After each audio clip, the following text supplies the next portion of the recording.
창세기 44번째 창세기 28장 1절에서 9절 말씀입니다. 다 같이 한 목소리로 읽도록 하겠습니다. 시작. 이삭이 야곱을 불러 그에게 축복하고 또 당부하여 이르되 너는 가나안 땅의 딸들 중에서 아내를 맞이하지 말고 일어나 맏단 아란으로 가서 내 외조부 부두엘의 집으로 이르러 거기서 내 삼촌 라반의 딸 중에서 아내를 맞이하라. 전능하신 하나님이 내게 복을 주시어 내가 생육하고 번성하게 하여 내가 여러 족속을 이루게 하시고 아브라함의 허락하신 복을 내게 주시되 너와 함께 내 자손에게도 주사 하나님이 아브라함에게 주신 땅 곧 내가 거류하는 땅을 내가 차지하게 하시기를 원하노라. 이에 이삭이 야곱을 보내매 그가 맏단 아람으로 가서 라반에게 이르렀으니 라반은 아람 사람 브네일의 아들이요 야곱과 에서의 어머니 리브가의 오라비더라.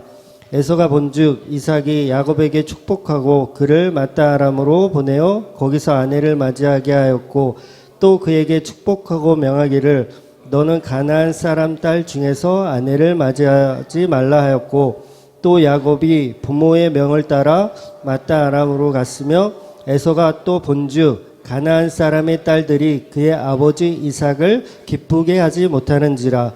이에 에서가 이스마엘에게 가서 그 본처들 외에 아브라함의 아들 이스마엘의 딸이요 느바뇨스의 누이인 마할랏을 아내로 맞이하였더라. 아멘. 오늘 제목은 재창조라는 제목이에요. 재창조. 원래는 제목이 선택과 유기 요걸 하려다가 재창조가 조금 더 나을 것 같아서 재창조로 바꿨어요. 사실 의미는 같습니다. 말은 달라도 그 27장 끄트머리를 이제 우리가 안 보고 넘어왔는데 한번 같이 읽고 시작하도록 할게요. 시작. 리브가 이삭에게 이르되 내가 햇사람의 딸들로 말미암아 내 삶이 싫어졌거늘 야곱이 만일 이 땅의 딸들 곧 그들과 같은 햇사람 딸들 중에서 아내를 맞이하면 내 삶이 내게 무슨 재미가 있으리까. 요게 리브가가 이삭에게 하는 얘기예요. 지난주 말씀 다 기억 안 나시죠?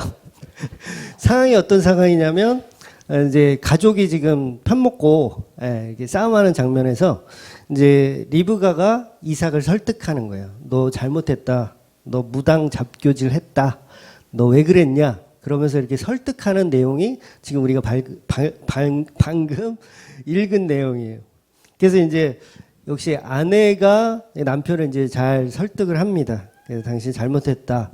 야곱에게 주는 게 맞다. 이제 그런 내용들을 지금 설득하고 있는 거예요. 그래서 이제 결국은 이제 이삭이 무슨 얘기인지 알아들었어요. 정신을 차린 거죠. 옛말에 그런 말이 있죠. 부모님 말씀을 잘 들으면 자다가도 떡이 나온다. 근데 요새는 바뀌었어요. 이 아내의 말을 잘 들으면 자다가도 이 떡이 나온다고 합니다. 네, 목사님. 조 목사님. 네.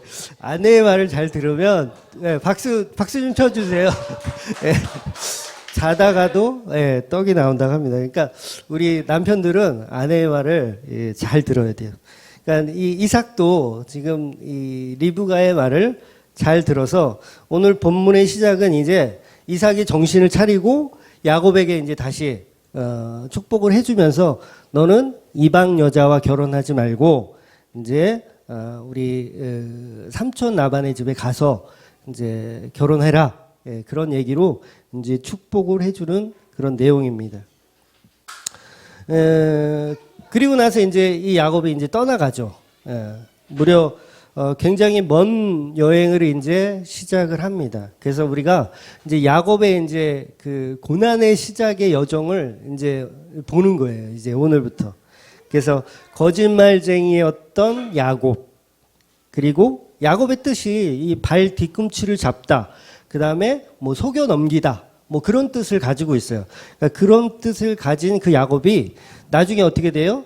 이스라엘이라는 이름으로 바뀌어집니다. 이제 약복강가에서 하나님과 대면하면서 이제 씨름했다고 표현하는데, 그러면서 이제 이스라엘이라는 이름으로 이제 바뀌게 돼요.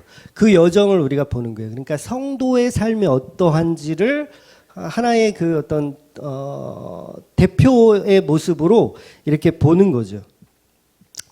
늘 남을 속이며 내 욕심을 채워가는 그런 우리들의 모습, 우리 그런 인간의 모습에서 이제 성도라는 이름을 갖게 되는 그런 파란만장한 삶을 이제 볼 겁니다. 그래서 지금부터 사실은 더 집중해서 볼 필요가 좀 있어요. 그래서 오늘 내용은 조금 어려울 수도 있는데 제가 뭐 쉽게 하는 게 전문이다 보니까 쉽게 말씀드릴게요. 부엘세바에서 삼촌집 이 바단 아람은요 거의 700km 가까이 됩니다. 그러니까 우리가 서울에서 부산까지가 한 400km, 파주에서는 조금 더 멀고 한 400km 정도밖에 안 되는데 700km면 거의 2배가 되는 거리예요. 그 거리를 지금 야곱이 여행을 떠나요. 몇 살이라고 그랬어요? 지금 이 야곱이 출발한 나이가 70이 넘은 나이예요. 그래서 제가 다시 한번 찾아보니까 77세가 맞더라고요. 그러니까 77세의 나이에 이제 그 고난의 그 성도의 삶의 여정이 시작되는 거예요. 반면 또 에서는 어떻죠? 에서는 지금 그 모습을 봤어요. 야곱이 축복받고 지금 떠나가는 모습을 봤어요. 그래서 무슨 생각을 하냐면 내 부인들이 다 이방인들이잖아요. 에서는. 그래서 이방인들이기 때문에 부모님의 사랑을 못 받나 보다 또 이렇게 생각해요. 그래서 이제 세 번째 결혼을 시도를 하죠. 에서가. 그래서 요번에는 이방 여자가 아닌 그 이스마엘. 그러니까 큰아버지 쪽에 이제 그 족보가 되는 사람들을 찾아서 아내를 맞이하려고 막 노력을 합니다. 그러니까 자기의 어떤 노력으로 부모님의 사랑을 받아보려고 막 노력을 하는 거예요.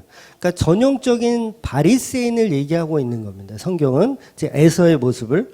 그래서 여전히 잘못된 그 별미를 가지고 축복을 받으려고 하는, 내 부모님이 나를 안 사랑해 주니까 나도 야곱처럼 저렇게 삼촌 라반의 집까지는 못 가더라도 내가 이스마엘 우리 큰아버지 쪽에 가서 내가 아내를 얻어야겠다, 뭐 이런 식으로 해서 부모님의 사랑을 받아야겠다라고 하는 그 모습이 이제 바리새인의 모습과 비슷하다는 거예요. 성경은 이 두 사람의 언약 안에 있는 그 야곱과 언약 밖에 있는 에서를 이렇게 구분지어서 보여줍니다. 성경이. 그래서 이거를 교리적으로 얘기하면 이걸 선택과 육이라 그래요. 그러니까 어떤 사람은 하나님의 축복 안에 선택되어지고 또 어떤 사람은 그냥 에서처럼 육이 되어졌다 이렇게 표현합니다. 그래서 이 선택과 유기를 보통 이제 예정론이라고 하거든요. 그래서 요거는 신학자들이 많이 이렇게 정립을 해놨어요. 그 중에서도 단연 장로교의 창시자인 칼빈이 아주 잘 이렇게 정리를 해놨습니다. 선택과 유기라는 것을 쉽게 설명드리면, 이제 우리가 지옥으로 가는 열차 안에 우리가 다 탔어요. 모든 사람이 다, 전 인류가 지옥으로 가는 열차 안에 딱 타서 우리는 지옥을 향해서 막 달리고 있어. 칙칙폭폭. 그런데 하나님의 은혜가 갑자기 개입돼서 이 그 열차 중에 제일 끝에 있는 열차를 하나를 분리를 시키는 거예요. 그 지옥으로 가는 열차 행에서 분리를 시켜서 그 나머지 그 한 양만 지옥으로 가는 그 길이 아닌 다른 길, 천국으로 가는 길로 이렇게 돌아갈 수 있게 그 기차와 연결을 끊어놓은 것. 그래서 그거를 이제 선택됐고 유기되었다 이렇게 표현을 합니다. 아주 쉽죠. 그런데 이 칼빈의 이 예정론은 그 인간의 전적인 타락을 인정을 해야 돼요. 그러니까 모든 인류가 다 지옥행 열차를 탔다라는 거를 인정을 하지 않으면 예정론이 이게 안 믿어지는 거죠. 그리고 하나님의 절대적 주권, 그러니까 하나님이 모든 것을 다 일하시는 절대적 주권을 갖고 있다라는 걸 인정하지 않으면 역시 이 예정론을 믿기가 힘든 겁니다. 그래서 예정론을 반대하는 알미니안주의라든가 아니면 쉽게 얘기하면 감리교, 그다음에 침례교 이런 분들은 예정론을 잘 이렇게 믿지를 않습니다. 그래서 그들은 어떤 자유의지를 통한 선행의 은총, 그러니까 인간의 자유의지로 구원에 이룰 수 있다라고 보는 거예요. 뭐 그래서 뭐 그거를 뭐 이단이다 아니다 이렇게 시비 걸기는 좀 애매모호한 그런 게 있어서, 그래서 가급적이면 뭐 교회를 이렇게 소개시켜 줄 때 저는 이제까지 장로교 가라. 장로교가 그래 그나마 성경을 잘 해석했다. 그래서 이제 보통은 이게 장로교를 이렇게 추천해 드리는 겁니다. 오랜만에 이제 어려운 내용 조금 나오니까 이제 집중은 되시죠? 그래도. 그래서 제가 뭐 이렇게 시간이 여유롭지 않은 사람이라서 제가 이런 것들을 설교할 때 참고 문헌을 막 이렇게 막 읽고 막 그래서 막 설명해 드렸으면 좋겠지만 제가 그럴 시간이 없는 사람입니다. 그래서 이 기독교 그 칼빈이 쓴 기독교 강요를 제가 읽어도 잠이 오더라고요. 잠이 옵니다. 그래서 그냥 오늘도 그냥 무식하게 성경 안에서, 성경은 성경으로 그냥 해석합니다. 저는. 그래서 성경은 성경으로 과연 이 선택과 유기가 어떤 건지에 대해서 제가 오늘 말씀을 드리려고 합니다. 그러니까 선택과 유기는 천국과 지옥을 정하는데 하나님은 누구는 천국으로 누구는 지옥으로 정한다는 그 얘기인 거예요. 굉장히 어떻게 보면 끔찍한 그런 얘기인 거죠. 그러니까 인간의 의지와는 전혀 상관없이, 인간이 어떤 노력을 하든 상관없이 이미 하나님의 그 절대적 주권으로 너는 천국, 너는 지옥 이렇게 선택과 유기가 된다는 거예요.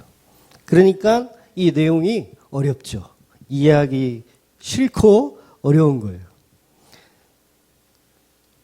그러니까 인간의 의지와는 상관없이 그렇게 살아가니까 오늘 본문에서 보면 야곱과 에서처럼 에서는 아무리 노력을 해도 약속의 자녀가 될 수 없는 거예요. 그리고 야곱은 막 개고생하고 남 속이고 그러면서 개고생을 하고 막 그래도 하나님께서 계속 그 구원의 열차로 이끌어 가신다는 거죠. 이 세상에 살 때는 에서의 삶이 좀 편합니다. 실제로 그래요. 야곱의 삶과 에서의 삶을 딱 봐보세요. 에서의 삶이 편해요. 결혼도 야곱보다 일찍 했고, 그 다음에 들에 나가서 사냥도 하고, 자기가 하고 싶은 거 하고, 또 부모님을 또 모시고, 부모님 곁에서, 이렇게, 살아갑니다. 그러니까 굉장히 편해 보여요. 근데 야곱은 반대로 빈털털이 됐죠. 형한테 죽음을 피해 쫓아갔죠. 삼촌네 가서도 거기서도 또 막 사기당하고, 막 아내를 얻는데도 7년 고생하고, 또 7년 고생하고, 막 그러면서 굉장히 파란만장한 삶을 살아요.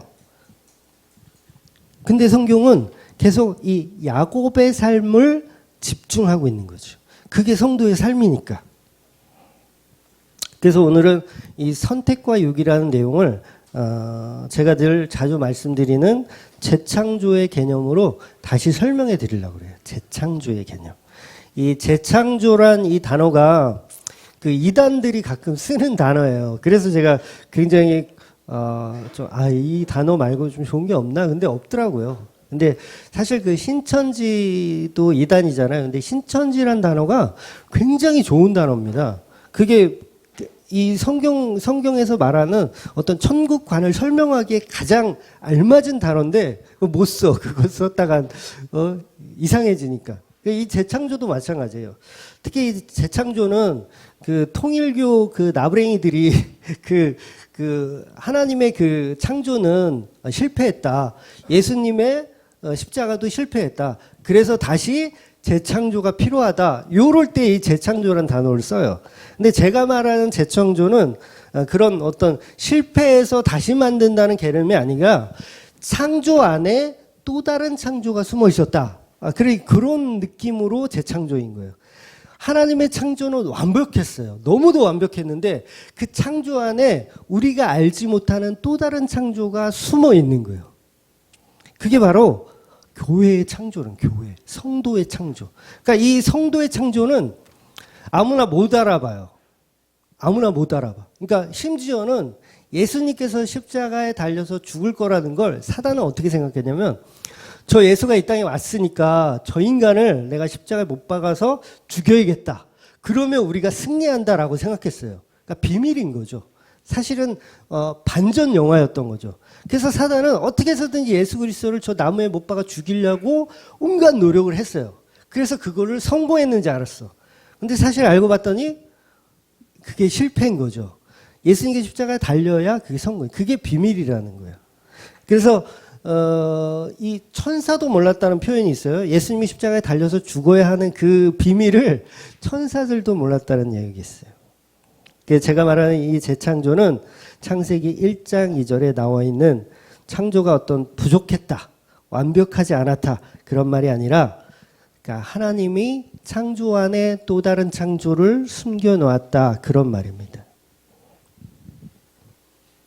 결과적으로 첫 번째 창조를 통해 인류를 만들었다고 한다면 그 재창조 속에는 거룩한 또 다른 창조가 아주 비밀스럽게 녹아져 있다라는 거예요. 그게 성도의 창조, 그다음에 교회의 창조입니다.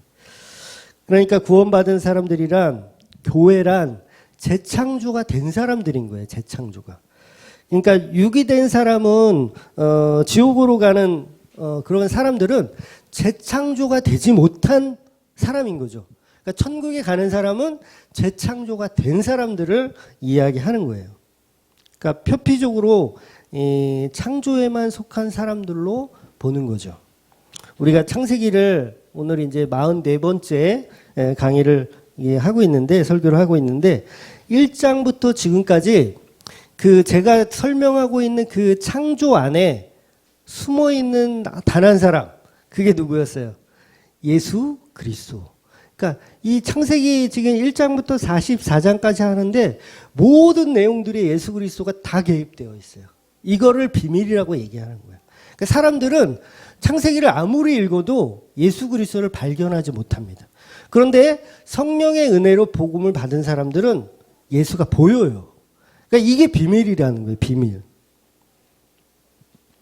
예수 그리스도가 분명히 있습니다. 제가 창세기 강의를 쭉 해오면서 문단 속에 장과 절 속에 수많은 사건들과 이야기 속 시간 속에 예수 그리스도의 복선과 표적들이 계속해서 나타나 있다라는 거죠. 그러니까 메시아가 계속 거기 예표되어 있는 거예요. 메시아가.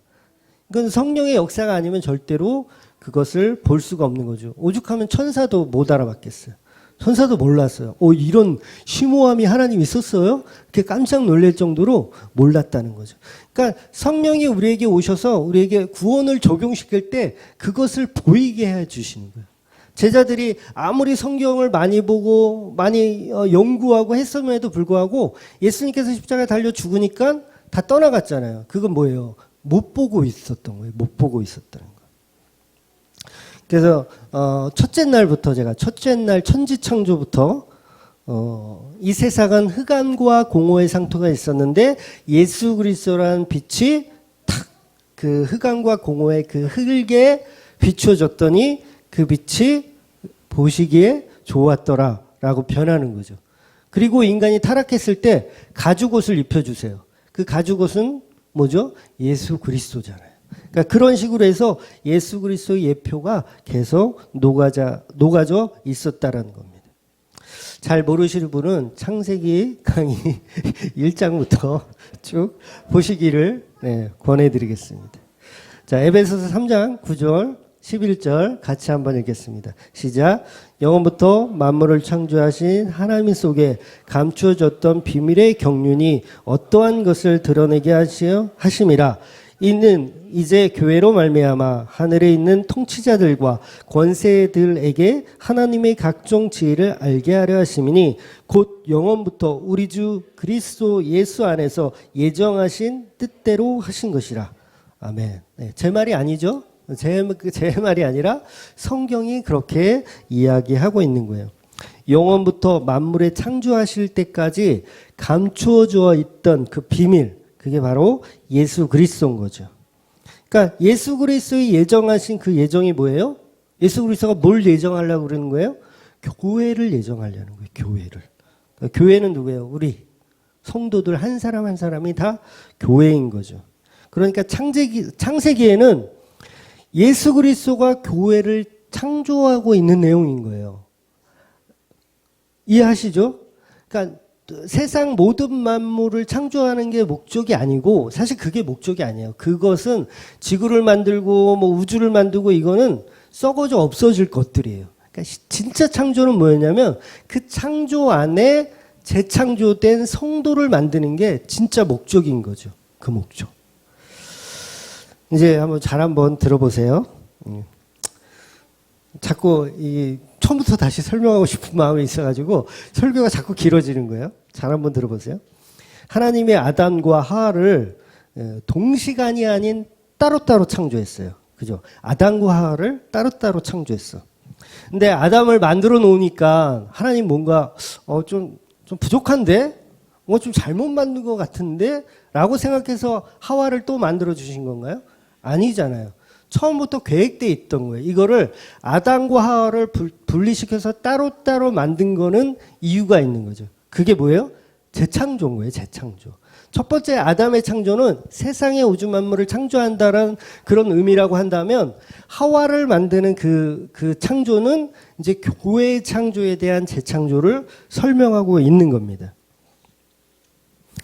창세기 1장 말씀대로 하나님은 두 남녀를 창조하시고 하나는 남자로 하나는 여자로 창조하시니 하나님 보시기에 좋았더라. 이렇게 되면 아주 매끄럽게 끝나요. 그런데 2장에 가면 그게 아닌 거예요. 굳이 2장에 아담 보고 야 얘는 돕는 배필이 없으니 짝을 좀 만들어 줘야겠다. 막 이런 얘기가 나오더니 갑자기 이 아담을 잠들게 하십니다. 잠들게 하시고 어때요? 그 아담을 통해서 하와를 만들어내요. 그 무슨 얘기예요? 예수 그리스도를 통해서 교회를 만들어낸다는 얘기예요. 창세기 2장 20절 같이 읽을게요. 시작. 아담이 모든 가축과 공중의 새와 들의 모든 짐승에게 이름을 주니라. 아담이 돕는 배필이 없으므로 여호와 하나님이 아담이 깊이 잠들게 하시니 잠들매 그가 그 갈빗대 하나를 취하고 살로 대신 채우고 여호와 하나님이 아담에게서 취하신 그 갈빗대로 여자를 만드시고 그를 아담에게로 이끌어 오시니라. 네, 이 말씀은 하나님은 천지 창조 때부터 예수 그리스도를 통해서 교회에 대한 재창조를 설명하고 있는 내용이에요. 그렇잖아요. 한 번에 다 만들면 되는데 왜 굳이 이렇게 따로따로 그것도 뭐 잠들게 하시고 막 이렇게 복잡한 시스템으로 만들 필요가 하나도 없는데 이렇게 복잡하게 만드세요. 그 재창조를 설명하고 있는 내용인 거예요.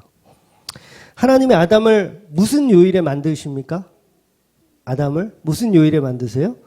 여섯째 날 만들잖아요. 여섯째 날에, 일곱째 날이 뭐예요? 안식일, 토요일이잖아요. 그러면 6일째 날은 무슨 요일이냐면 금요일인 거예요. 뭐 이거는 그냥 이거 그냥 이해하세요. 네. 우리가 지금 주일이 그러면 시작하는 날로 제가 어릴 때는 이 토요일이 이렇게 있었나? 하여튼 주일이 제일 끝에 있었어요. 근데 지금 요새 달력은 주일이 맨 앞으로 오잖아요. 근데 옛날 달력은 끝에 왔었어요. 그러니까 막 안식일을 막 주일로 막 바꿔서 막 자기네 마음대로 막 달력을 만들었었던 적이 있었던 것 같아요. 근데 여러분 안식일은 주일이 아닙니다. 오해하시면 안 되세요. 안식일은 토요일이 맞아요. 그리고 주일은 일요일이 주일인 겁니다. 네. 그래서 이 아담이 금요일 날 잠이 드는 거예요. 금요일 날 잠이 들어서 그 잠든 아담의 배를 갈라요.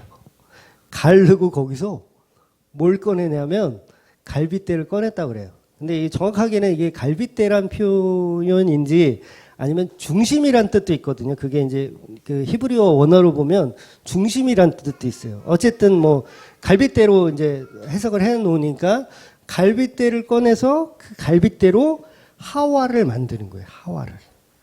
그러니까 금요일 날 예수님께서 십자가에 달려 죽으시고 그 죽은 예수 그리스도를 통해서 교회가 탄생되는 것처럼 그렇게 탄생되는 거죠. 예수의 십자가 죽음으로 죽은 뼈들이 이제 살아나는 겁니다. 마태복음 27장 50절 같이 읽을게요. 시작. 예수께서 다시 크게 소리 지르고 영원히 떠나시니라.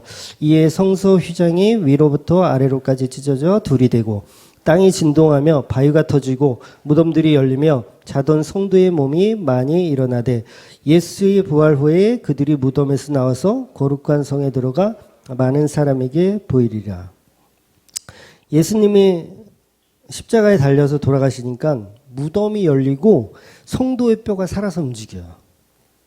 그러더니 예수님 부활 후에는 많은 성도가 무덤에서 나와서 거룩한 성으로 들어갔다. 그 내용이 지금 마태복음에만 사실 유일하게 있어요. 그래서 이거에 대한 해석은 아주 어렵습니다. 어렵고 주석가들도 이 부분에 있어서는 잘 설명을 못해요.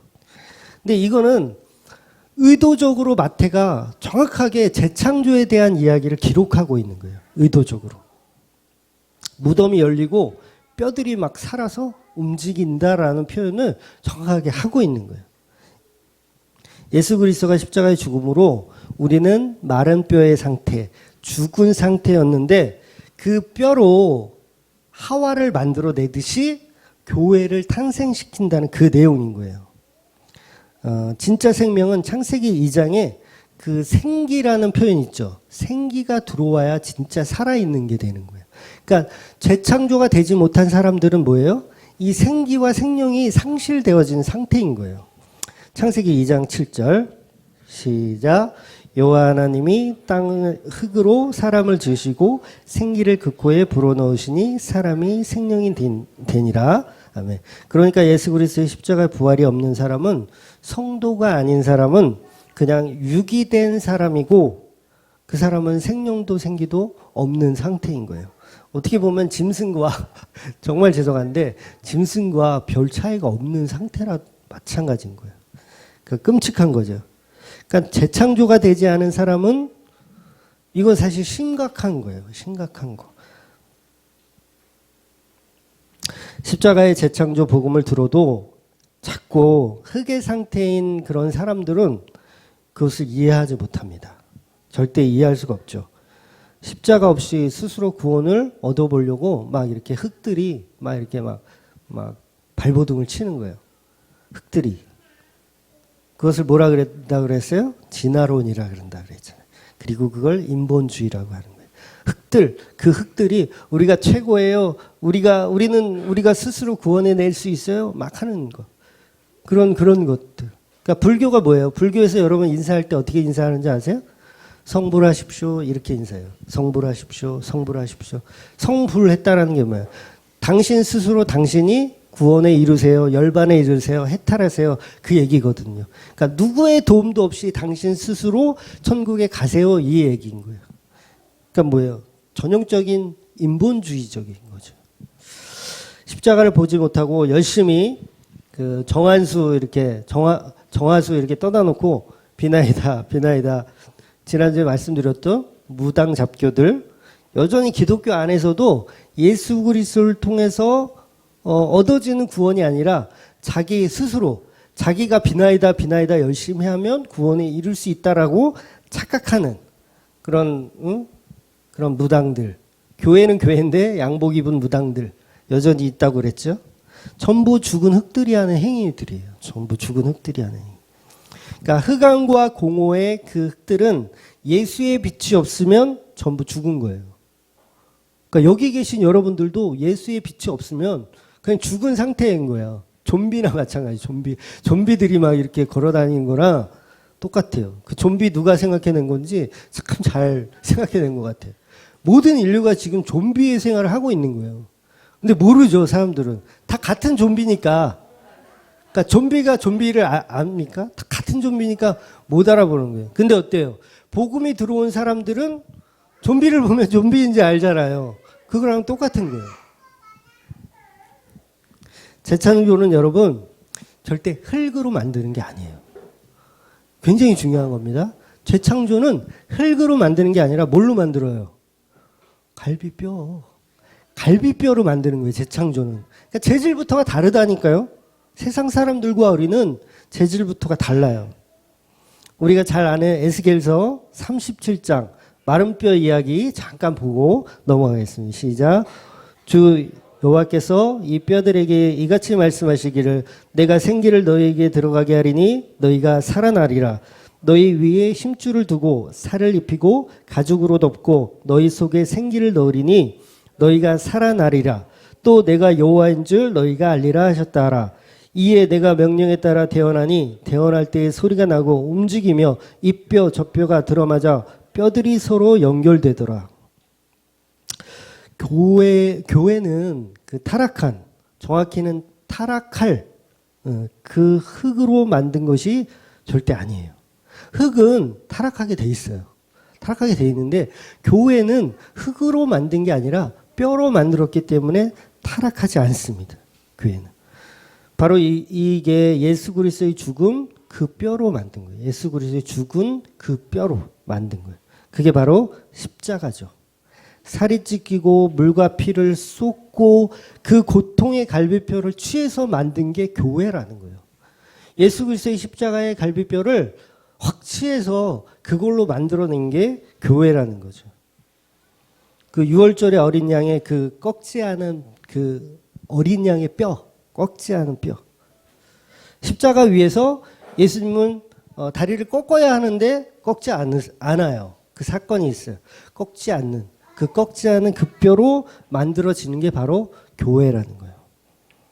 민수기 9장 12절 시작. 아침까지 그것을 조금도 남겨주지 말며 그 뼈를 하나도 꺾지 말아서 유월절 모든 규례대로 즐길 것이니라. 요한복음 19장 33절. 예수께 이르시 이미 죽으신 것을 보고 다리를 꺾지 아니하고 그 중에 한 군인이 창으로 옆구리를 찌르니 곧 피와 물이 나오더라. 네, 꺾지 않았다는 표현을 분명히 하고 있어요. 그러니까 예수 그리스도의 뼈로 만들어지는 게 바로 교회인 거예요. 그러니까 아담이 잠든 사이 아담의 배를 가르고 이 배를 가른다는 게 뭐예요? 이게 죽음이잖아요. 죽는 거예요. 아담은요 그냥 잠깐 잠들어 있다 이렇게 생각하시면 안 돼요. 완전히 죽은 거예요. 죽은 거. 죽어가지고 배를 막 째가지고 막 거기 뼈를 꺼내놓는 상태인 거예요. 완전 죽은 상태. 예수 그리스도처럼 죽은 거예요. 죽은 거. 그리고 교회는 예수님께서 금요일날 돌아가시고 이제 3일 후인 주일날 부활을 하십니다. 8째 날이라 그랬죠. 제가 재창조의 날. 8째 날. 할례를 받아야 하는 그 날이라고 말씀을 제가 자주 드렸어요. 요한복음 3장 3절 시작. 예수께서 대답하여 이르시되 진실로 진실로 내게 이르노니 사람이 거듭나지 아니하면 하나님의 나라를 볼 수가 없느니라. 그러니까 거듭난다는 건 재창조가 된다는 얘기예요. 재창조, 거듭난 같은 말이잖아요, 사실. 거듭나는 게 뭐예요? 다시 태어난다는 얘기죠. 재창조도 다시 창조된다는 얘기잖아요. 똑같은 얘기예요. 그러니까 거듭난다는 건 예수 그리스도의 뼈를 통해서 내가 재창조되어져야 한다는 거예요. 아담의 뼈가 아니면 교회를 상징하는 여자 하와가 창조되지 못한다는 개념이에요. 예수 그리스도의 그 십자가가 아니면 우리는 거듭날 수가 없다라는 표현이에요. 그러니까 예수 없는 거듭남은 다 가짜라는 거죠. 예수 없는 해탈은 다 가짜라는 거예요. 예수 없는 고행은 다 가짜라는 거예요. 다 가짜. 그래서 교회는 아담의 뼈를 통해서 재창조되어져야 하는 겁니다. 여러분 그 출애굽기 4장 24절에 보면 여호와 하나님이 모세를 죽이려는 장면이 나와요. 아시는 분도 있겠지만 한번 같이 읽어볼게요. 시작. 모세가 길을 가다가 숙소에 있을 때 여호와께서 그를 만나서 그를 죽이려 하신지라. 이게 앞뒤 전후가 지금 생략돼서 잘 무슨 내용인지 모르시겠는데 굉장히 뜬금없는 내용입니다. 모세를 하나님께서 이제 이스라엘 백성을 출애굽하는 그 리더자로 세우기를 원하세요. 그리고 너는 이제 애굽으로 가라 얘기를 해줍니다. 그러면 표적도 보여주고 별의별 걸 다 보여주고 자 이제 가라. 그래서 지금 모세가 가는 거예요. 이제 애굽으로 이스라엘 백성 구원해내려고 가요. 그런데 뜬금없이 모세를 여호와 하나님께서 죽이려고 하는 거예요. 뜬금없이. 자, 이게 무슨 얘기냐면 이제 그 다음에 이어지는 그 내용이 이제 모세를 죽이려고 하니까 그 아내인 시보라가 자기 아들을 할례를 합니다. 할례를. 그 내용 한번 먼저 읽고 갈게요. 25절 시작. 십보라가 돌칼을 가져다가 그의 아들의 포피를 베어 그의 발을 갖다 대며 이르되 당신은 참으로 내게 피남편이로다 하니 여호와께서 그를 놓아 주시니라. 그때의 십보라가 피남편이라 함은 할례 때문이었더라. 할례도 뭘 얘기하고 있냐면 재창조를 설명하고 있는 거예요. 그러니까 모세가 지금 이제 출애굽을 하러 가는데 이 모세 역시 모세의 가족들 역시 재창조를 먼저 보여주는 거예요. 그러니까 재창조가 된 상태에서 가야 된다는 걸 성경이 지금 뜬금없이 이게 내용 읽어보면 굉장히 뜬금없어요. 주석가들도 이거 해석하기가 굉장히 애매하거든요. 굉장히 뜬금없는 내용인데 재창조에 대한 내용을 설명하고 있는 거예요. 그래서 교회는 선택과 유기, 모든 사람이 죽어가는 그 과정 속에 있다라는 그 표현보다는 재창조되어져야 한다라는 표현이 더 정확한 거예요. 그러다 보면 이제 뭐 알리미니안주의나 뭐 그런 분들도 이해하기가 쉽겠죠. 아, 우리는 그렇지 않아. 우리는 죄 가운데 다 가는 거 그 얘기는 맞지만 본질적으로 보면 재창조가 필요한 상태라는 거야. 우리는 다 죽은 흙이기 때문이지. 이렇게 설명하면 정말 쉬운 설명이 되는 거죠. 그래서 예수님의 십자가 앞에 남은 자들이 누구였어요? 예수님 십자가 앞에 남아있는 자들 다 여자들이었어요. 여자들. 그러니까 여자들이 첫 부활의 증인이 된 거예요. 그러니까 이게 하와와 같이 연결이 되는 거예요. 다. 여자의 창조가 곧 교회의 창조라는 표현들을 계속 하기 때문에 여자를 첫 부활의 증인으로 삼은 거예요. 그리고 그 십자가 앞에 머물러 있었던 사람들이 대부분 여자였던 거죠. 그러니까 제가 여자를 막 이렇게 부각시키려고 하는 건 아닙니다. 오해는 하지 마시고요. 여자는 그 당시 어떤 인간의 그 1인분으로 취급을 안 했던 시대였어요. 안타깝죠? 우리가 짜장면을 시켜도 사람을 개수하잖아요. 그러면 남자들만 개수합니다. 그리고 짜장면 시키는 거예요. 이해가 되세요? 그다음에 무슨 뭐 이 법원에서 증거를 채택할 때 증인 이렇게 출두했는데 여자다. 그러면 증인 이거 효력이 없어요. 여자는 취급 안 해요. 종하고 똑같이 취급합니다. 그런 여자가 지금 부활의 증인으로 굳이 이렇게 설명하고 있어요. 성경이. 부활의 증인으로. 그러니까 이게 어떤 부활의 증인이 그냥 날조다. 속이는 거고 거짓말이다. 그러면 여자를 증인으로 채택하면 안 돼. 그건 멍청한 짓이었던 거예요. 그러니까 이게 사실이었기 때문에 성경은 그냥 그대로 있는 그대로 여자를 증인으로 세운 거예요. 그 여자를 증인으로 세웠다는 건 교회에 대한 재창조를 설명하고 있는 거죠. 예수 그리스도의 부활의 창조는 바로 신부인 교회와 창조를 말하고 있습니다. 신랑 대신 아담, 신부 대신 하와, 신랑 대신 예수 그리스도, 신부 대신 성도, 교회를 설명하고 있는 거죠.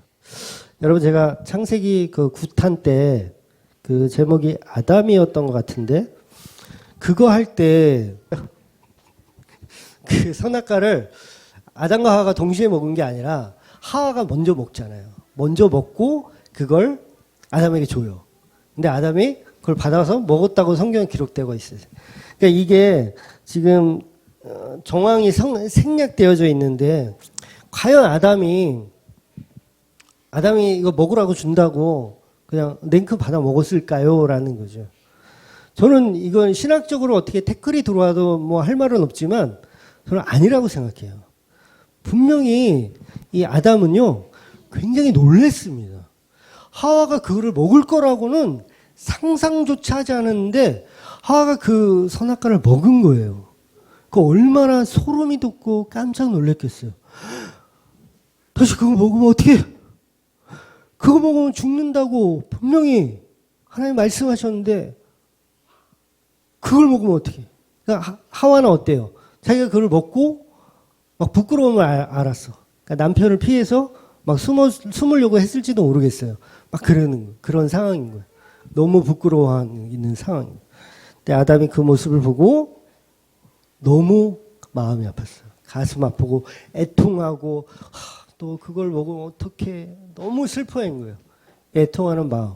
그래서 저는 아담은 그 선악과를 받아 먹은 이유가 아내가 뭐 이게 공쳐가고 애처가해서 나도 먹었으니까 당신도 무조건 먹어. 막 그래서 아유 마누라 얘기면 제가 순종해야죠. 그리고 먹은 게 아니라 정말 그 아내를 사랑하는 그 마음으로 이제 죽었구나. 우린 죽었구나. 그래 차라리 우리 같이 죽자. 그 마음으로 먹은 거예요. 그 마음으로 먹은 거예요. 그러니까 무슨 얘기냐면 예수님은 십자가에 달릴 때 본인이 달려야 된다는 걸 알았어요. 달려야 된다는 걸 알았어요. 이거 먹으면 이 십자가의 고통 그거 알았어요. 아담도 마찬가지예요. 선악과를 먹은 이유는 오직 하와에 대한 사랑과 하와에 대한 구원 때문에 먹은 거예요. 하나님이 그래도 이 하와가 먹었으면 이제 우리는 영원히 불리고 이 하와는 쫓겨나야 되고 죽어야 되는 거잖아요. 쫓겨나는 것도 아니고 죽어야 되는 거잖아요. 차라리 같이 죽겠다라는 거예요. 아담의 마음. 그게 예수 그리스도의 마음이었다라는 거죠.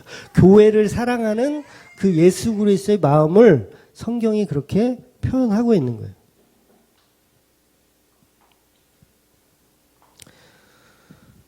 하와는 사탄의 유혹으로 선악과를 먹고 부끄러움을 알게 됐어요.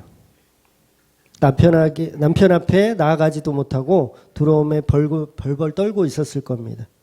무화과 나뭇잎으로 어떻게든 자기 몸을 가리고 벌거벗은 몸을 막 숨기려고 노력했을 거예요. 그 모습을 본 아담은 그 선악과를 같이 먹은 겁니다. 예수님은 이 아담의 마음으로 그 탄식하는 소리로 함께 십자가에 달려서 죽으신 거예요.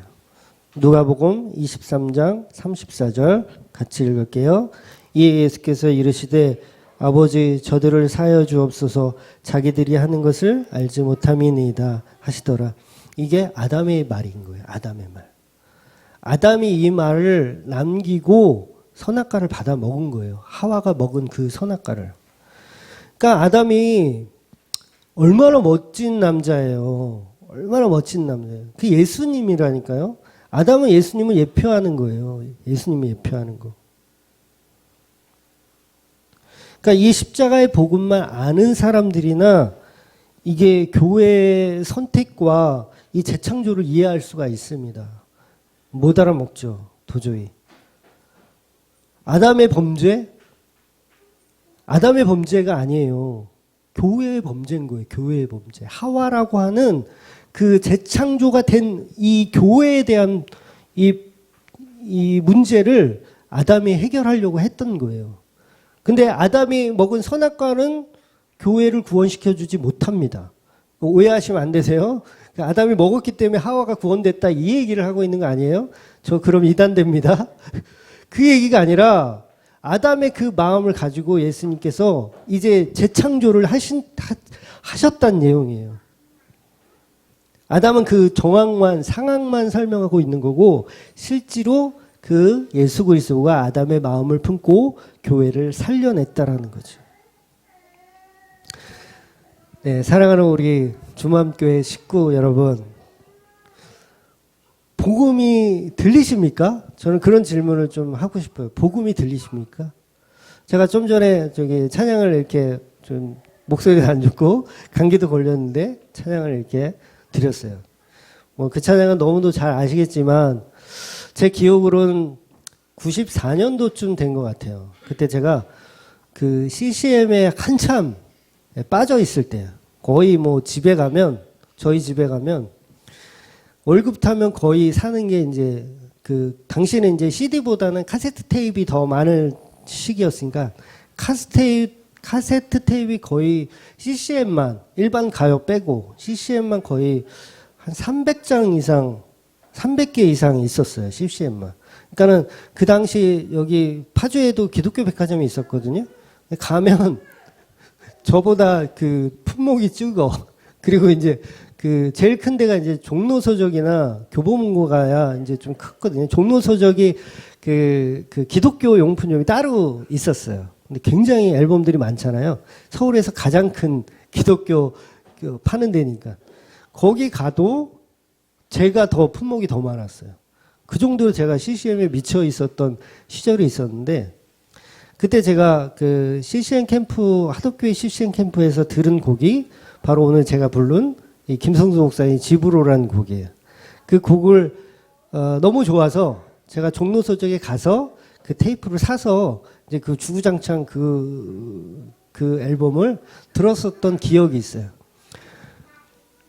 지금 오늘 부른 제가 그 찬양의 메시지가 뭡니까? 여러분 복음이 들리십니까? 이거예요. 복음을 듣고 계십니까? 복음을 알고 계십니까? 복음을 뭐라고 생각하십니까? 그걸 계속 질문하는 내용이에요. 질문하는 내용.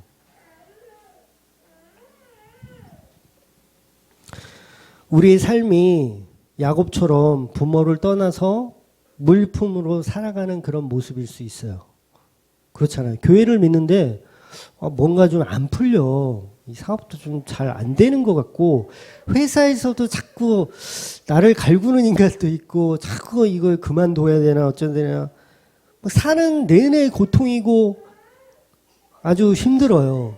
그렇게 살 수 있습니다. 저도 그래요. 저도 그렇게 삽니다.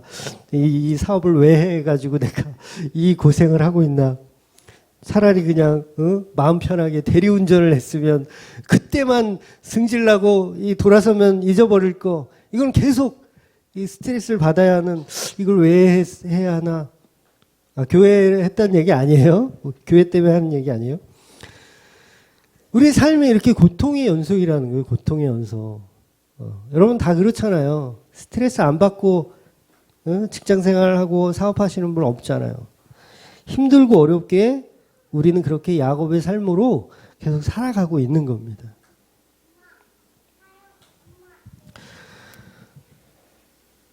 근데 우리는 절대 예수 그리스도의 십자가 앞에 있는 그 연인들의 그 마음을 항상 품고 있어야 돼요. 아, 그래. 우리의 삶은 고통이구나. 애통함이구나. 이런 걸 갖고 있어야 돼요. 예수님의 재창조는 반드시 고통이 수반되어 있어요. 아담이 죽었다니까요. 아담이 무슨 죄가 있어요? 배까지 찢어가지고 막 갈라놓고 일어나 봤더니 여기가 흉터가 여기서부터 여기까지 있어. 어휴, 하나님 이거 뭐예요? 도대체 나를 어떻게 하신 거예요? 그랬더니 네 몸을 통해서 나온 저 여인을 봐. 그랬더니 와, 내 살 중에 살이요. 내 뼈 중에 뼈구나. 좋아 죽어요. 아주 좋아 죽어. 예수님인 거예요. 예수님. 내가 십자가에 달려서 고통당했지만 힘들어요. 하나님 왜 나를 버리셨나이까? 아버지 왜 나를 이렇게 하십니까? 라고 외쳤지만 그 십자가의 고통을 끝내놓고 보니까 나를 통해서 교회가 탄생된 거예요. 교회가. 이 교회는 내 뼈 중에 뼈요. 내 살 중에 살이구나. 그 예수님의 마음이 이제 교회에게 쏟아지는 거예요. 교회에 쏟아지는 거예요. 이 야곱이요. 나중에 늙어서 이제 파란만장한 삶을 끝낼 때 요셉이 이제 자기 아들 중에 이제 막내에서 두 번째 요셉이 애굽의 총리가 되잖아요. 그리고 이제 애굽으로 가게 돼요. 그리고 바로 왕 앞에 서게 됩니다. 이 야곱이, 오늘 본문의 이 야곱이 바로 왕 앞에 서게 돼서 바로 왕 앞에서 무슨 얘기를 하냐면 이 야곱이 이런 말을 합니다. 내가 험악한 인생을 살았다라고 고백해요. 그러니까 뭐예요? 성도의 삶은 험악한 인생을 사는 그 삶이 오히려 맞는 거예요. 그러니까 예수 믿으면은 막 모든 게 다 해결되고 막 잘 되고 막 승승장구하고 굉장히 위험한 겁니다. 그건 굉장히 위험한 거예요. 오히려 야곱처럼 내 인생이 뒤돌아보니까 굉장히 험악한 인생을 살았구나. 이렇게 생을 마치는 게 오히려 더 가까운 거예요. 오히려 더 가까운 거. 복음을 아는 우리들은 흙의 모습처럼 발버둥 치며 살지 말란 얘기예요. 더 가지려고 하고 더 높아지려고 하고 더 넓히려고 하고 그러면서 발버둥 치며 살 필요가 없다라는 얘기예요. 제 말을 오해하시면 뭐 세상을 그냥 대충 아무렇게나 막 무기력하게 막 그렇게 살란 얘기인가? 절대 그런 얘기는 아닙니다. 오해하지 마세요.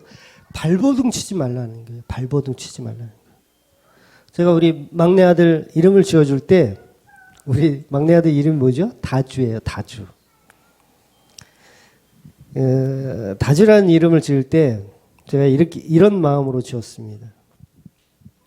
복음을 아는 이들은 진짜 더 가지려고 하지 말고, 더 높아지려고 하지 말고, 더 넓은 지경, 뭐 내 지경을 넓히소서 막 이렇게 넓은 지경을 넓히려고 하지 말고, 그냥 하나님 아버지 독생자, 그 가장 소중한 그 예수 그리스도의 삶을 그대로 살아내라. 예수 그리스도의 삶이 뭐예요? 교회를 위해서 자기를 희생해서 십자가에 죽는 게 예수 그리스도의 삶이잖아요. 그러니까 너는 더 가지려 하지 말고 그냥 하나님 앞에 다 드리고, 모든 성도들한테 다 드리고 그렇게 와라. 제가 먼저 죽을 거니까 다 주부다. 너는 다 주고 그 다음에 아빠 만나러 와라. 그런 마음으로 아버지 다자를 써서 다주라고 지었어요. 다 주고 오라고. 네. 멋지지 않아요? 네. 그런데 이름은 이렇게 줬는데 이 인간이 맨날 누나 거 다 뺏고 형아 거 다 뺏고 그러니까 그런 삶을 우리는 살지만 우리는 그런 삶을 결코 동경할 필요가 없는 거예요. 지향해야 한다는 거죠. 로마서에 보면 사도 바울이 1장부터 11장까지 예수 그리스도에 대한 교리를 막 설명을 해요. 로마서 1장부터 11장까지 교리에 대해서 예수는 이런 분이고 이런 분이고 이런 분이어서 너희는 믿음을 통해서 구원을 얻어야 되고 막 이렇게 교리적인 설명들을 쭉 해요. 그러니까 저도 이제 그런 설교를 하는 거예요. 로마서에 있는 그 사도 바울이 설교했던 내용들을 제 설교 다 똑같잖아요. 결국은 예수 믿어라. 그 얘기잖아요. 그 설교를 계속해요. 그런데 사람들이 그런 질문을 합니다. 실제로. 당신 설교는 적용이 없다. 그래 예수 믿어라. 그래 알겠는데 예수 믿었으면 그 삶을 어떻게 살아내야 되는지에 대한 적용, 뭐 새벽 기도를 열심히 하라든지 주일 성수를 잘 하라든지 뭐 헌금 생활을 잘 하라든지 뭐 이런 적용이 있어야 되는데 당신 설교에는 적용이 없다. 이런 질문을 해요. 그런 질문을 하는 사람들은 뭐예요? 아직도 복음이 뭔지 못 알아듣고 있다는 얘기예요. 그 로마서 12장 1절은 이렇게 시작하거든요. 그러므로라고 시작해요. 그러므로가 뭐예요? 1장부터 11장까지 설명한 그것 내가 설명한 그 교리, 그러면 이제 적용이잖아요. 적용. 그러므로 이제 어떻게 적용할 것인지 사도 바울이 설명해요. 시작. 그러므로 형제들아 내가 하나님의 모든 자비하심으로 너희를 권하노니 너희 몸을 하나님이 기뻐하시는 거룩한 산 제물로 드리라. 이는 너희가 드릴 영적 예배니라. 적용이 없어요. 사도 바울도 적용이 없어. 적용을 일부러 만들어내려고 막 노력할 필요가 없는 거예요. 내 안에 복음이 있으면 그 적용하지 않아도 그냥 그렇게 사라지게 된다니까요. 다주의 삶을 살아가게 되어 있어요. 내가 어떻게 노력하지 않아도. 근데 복음을 못 알아들으니까 계속 누나 거 뺏고, 엄마 거 뺏고, 아빠 거 뺏고 하는 거예요. 복음을 못 알아들으니까. 진짜 복음을 알아들으면 다주의 삶을 살게 된다니까요. 그게 예수 그리스도의 삶을 살게 되는 거예요. 그러니까 사도 바울이 그걸 설명하잖아요. 그래서 이렇게 된 교리, 그러므로 너의 인생을 하나님 앞에 거룩한 산 제물로 드리라. 이게 적용인 거예요. 다른 게 없어요. 내가 내 안에 어떤 선한 것을 꺼내내서 그것을 통해서 내가 적용하고 내 삶을 뭘 만들고 없다라는 거예요. 그냥 하나님 앞에 너는 그냥 제물이다. 그거 인정하라는 거예요. 그거 인정할 때 그게 막 내가 원치 않아도 계속 그 일들이 나아가지는 것, 그게 진짜 성화인 거예요. 성화. 그게 성화인 거예요. 진짜 복음을 이해한 사람은 어떤 삶을 살 것인가가 아니라 내가 산 재물임을 알고 사는 거예요. 알고 사는 거.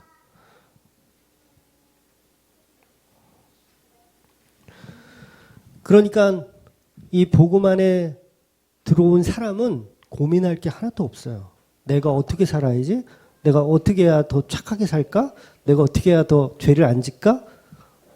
막 이걸 고민할 필요도 없어요. 왜? 죄를 보면 그게 관심이 없어져 버리거든요. 죄를 보면 관심이 없어져 버려 그거에. 그런데 이 진짜 산 재물이 되지 못한 사람은 죄를 보면 고민하죠. 아, 내가 이거 해야 돼, 말아야 돼, 막. 아, 이거 하나님이 싫어하실 건데, 막 이러죠.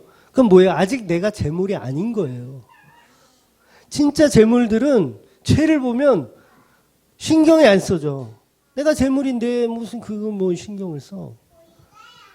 그러니까 자꾸 죄에 대해서 고민하고 그러면 여러분 내가 복음을 제대로 모르고 있는 건 아닌가? 심각하게 오히려 그렇게 고민하는 게 더 정확한 거예요. 그런 삶을 살아내는 우리 중원교회 식구들 되기를 주의 이름으로 축원드립니다. 기도하겠습니다.